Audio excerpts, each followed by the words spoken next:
ఇవాళ చివరి రోజు ప్రచారానికి మరి ఇవాళ Congress party, CPI, CPM, Aam Aadmi party, India కూటమి పార్టీలన్నీ కూడా పెద్ద ఎత్తున ఇవాళ చివరి రోజు ప్రచార కార్యక్రమాన్ని నిర్వహిస్తూ ఉన్నాం. మరి ప్రధాన పార్టీలు మన రాష్ట్రంలో ఎవరైతే ఉన్నారో అధికార ప్రతిపక్ష పార్టీలు, బీజేపీ వాళ్ళు ప్రచారం 3 రోజుల క్రితమే మానుకొని మొత్తం డబ్బు పంపిణీలో పడ్డారు. డబ్బులు పంపిణీ చేస్తూ ఉన్నారు, బట్టలు ఇస్తూ ఉన్నారు, కొన్ని చోట్ల రకరకాల మందులు ఇస్తూ ఉన్నారు, ఆ మందు ఇస్తూ ఉన్నారు, ఈ మందు ఇస్తూ ఉన్నారు. ఇవాళ ఓటర్లను ప్రలోభాలకు గురి చేసి తద్వారా ఓట్లు పొందాలని వారు ప్రయత్నం చేస్తూ ఉన్నారు. మేము ప్రజల దగ్గర కొట్టి ప్రచారం ద్వారా మా విధానాలు చెప్పడం ద్వారా ఓట్లు పొందాలని మేము ప్రయత్నం చేస్తూ ఉన్నాము. ఏదేమైనా సరే సంతోషకరమైనది ఏమంటే మొన్న ఎలక్షన్ స్టార్ట్ అయినప్పుడు నరేంద్ర మోడీ 400 సీట్లు వస్తాయి, 370 అంటా ఉన్నాడు. ఇప్పుడేం మాట్లాడడంలే, 400 అనడంలే, 370 అనడంలే. పైగా ఇప్పుడు ఏం చేస్తున్నాడంటే ఆయన బ్యాలెన్స్ తప్పుతూ ఉన్నాడు. బ్యాలెన్స్ తప్పిపోయి ఒక దేశ ప్రధాని అనే విషయాన్ని కూడా మర్చిపోయి ఇవాళ ఏం చేస్తూ ఉన్నాడు, ముస్లింలకు వ్యతిరేకంగా మాట్లాడుతూ ఉన్నాడు, హిందువులను రెచ్చగొడుతూ ఉన్నాడు. మీ మంగళసూత్రాలు తీసుకొని పోయి, మీ ఆస్తులు తీసుకొని పోయి ముస్లింలకు పంచి పెడతారని మాట్లాడే ఒక నీచ స్థాయికి ఇవాళ ప్రధానమంత్రి దిగజారాడు. కాబట్టి ఇవాళ ప్రజలు ఆలోచించాలి.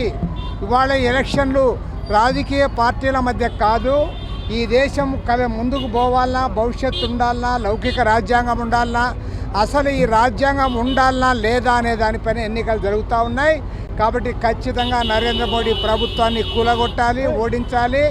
ఇండియా కూటమిని గెలిపించడం ద్వారా మన దేశాన్ని కాపాడుకోవడానికి వేలాది కులాలు, మతాలు, ప్రాంతీయ భాషలు ఉన్నటువంటి మన దేశం ఐక్యంగా ఉండాలంటే అంబేద్కర్ ఇచ్చిన రాజ్యాంగం ద్వారానే సాధ్యమవుతూ ఉంది. మళ్ళీ బీజేపీ అధికారంలోకి వస్తే ఈ రాజ్యాంగాన్ని వాళ్ళు పక్కన పెడతారు, దీన్ని మార్చేస్తారు. కాబట్టి ప్రజలందరూ కూడా ఓట్లు వేయాలని కోరుతూ ఉన్నాం. ఇక్కడ చంద్రబాబు నాయుడు గారు కొత్తగా చెప్తా ఉన్నాడు. ఆయన అంతకుముందు వారితో పాటు కలిసిమెలిసి ఉన్నప్పుడేమో అప్పుడు మాకు అన్యాయం జరిగింది, ప్రధానమంత్రి రాష్ట్రానికి అన్యాయం చేశాడు, ఇతనికి పరిపాలన చేత కాదు, ఈయనకు పెళ్ళాం పిల్లలు లేరు, సంసారమే చేయలేనాడు, ప్రభుత్వాన్ని ఏమి వెళ్తాడు అన్నాడు. ఇప్పుడేమంటా ఉన్నాడు, మళ్ళీ ఎన్డీఏ కూటమి రావాలి, అది వస్తేనే డబుల్ ఇంజన్ సర్కార్ ఉంటేనే రాష్ట్రంలో అభివృద్ధి అవుతూ ఉందని మాట మరుస్తూ ఉన్నాడు. పాపం చంద్రబాబు నాయుడికి వయసు కూడా పెరిగిపోయింది. కాబట్టి గతంలో ఏదైతే ఆయన చెప్పాడో అది ఏదో ఇప్పుడు మర్చిపోయినట్లున్నాడు, మర్చిపోయి మాట్లాడుతూ ఉన్నాడు తప్ప మరొకటి కానే కాదు. ఏదేమైనా సరే ప్రజానీకాన్ని విజ్ఞప్తి చేస్తూ ఉన్నాం, ఇండియా కూటమిని ఆదరించండి. అనంతపురం స్థానంలో పార్లమెంట్ అభ్యర్థిగా పోటీ చేస్తున్న మల్లికార్జునకు, అదేవిధంగా అసెంబ్లీ అభ్యర్థిగా పోటీ చేస్తున్న జాఫర్ అస్తం గుర్తు, కంకి గొడవల గుర్తు పైన మీ ఓట్లు వేయించి గెలిపించాలని కోరుతా ఉన్నాను. ఇప్పటికే మైనారిటీ సోదరులు, ముస్లింలు, క్రైస్తవులు అందరూ కూడా చాలా పెద్ద ఎత్తున ఇవాళ వారు స్వాగతం పలుకుతూ ఉన్నారు. పేద వర్గాల వారందరూ కూడా కలిస్తే పార్టీ, కమ్యూనిస్ట్ పార్టీలు ఇండియా కూటమి రావడానికి ఆవశ్యకత ఉంది.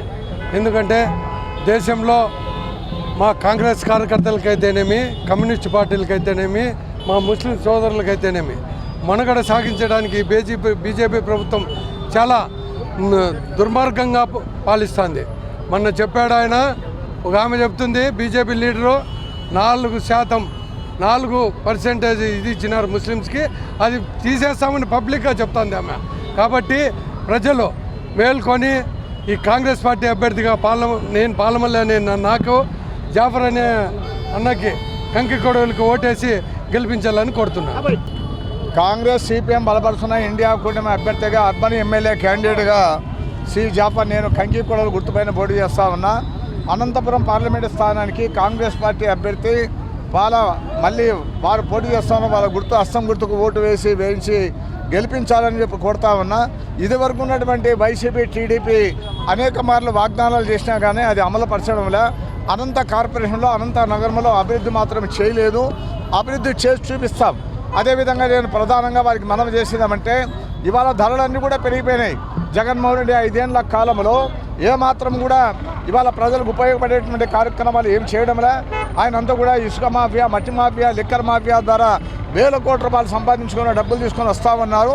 ఆ డబ్బులు ప్రజల డబ్బు, మీ డబ్బు, అది ఆ డబ్బు తీసుకోండి. కానీ వాళ్ళ పేద కుటుంబం నుంచి వచ్చినటువంటి వారిని 40 సంవత్సరాలుగా కమ్యూనిస్ట్ పార్టీలో నేను పనిచేస్తా ఉన్నా.